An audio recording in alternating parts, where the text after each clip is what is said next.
అందరికీ నమస్కారం. ముందుగా అందరికీ తెలంగాణ రాష్ట్ర అవతరణ దినోత్సవం మరియు దశాబ్ది ఉత్సవ వేడుకల శుభాకాంక్షలు. ఈ సందర్భంగా మా తాతగారు శ్రీమాన్ టయ్యాల వేణుగోపాలాచార్యులు గారు రసభారతి వరంగల్ రచించిన వచన కవితను చదవడం నాకు గర్వకారణం.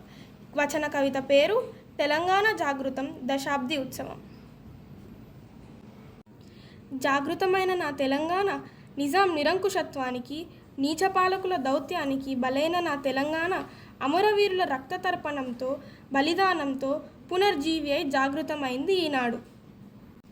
దశాబ్ది మహోత్సవం జరుపుకుంటుంది. చైతన్యంతో పోరాట పటిమను పెంచింది. సంగీతం సాహిత్యాలతో ఉద్యమ స్ఫూర్తిని రగిలించింది. వంటవార్పుతో ఏకత్వం నింపింది. సకల జనులను ఏకం చేసి స్వరాష్ట్రం సాధించింది. సంగీతం సాహిత్యం లలిత కళల సమాహారం.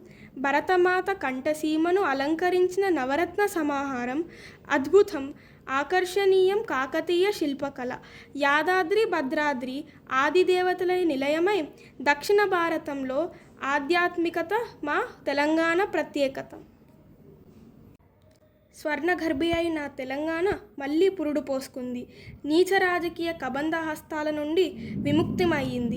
చైతన్యం, పరిజ్ఞానం తన బిడ్డలలో ఇంకా ఇంకా రావాలని ఈ దశాబ్ది మహోత్సవం సందర్భంగా కోరుకుంటుంది.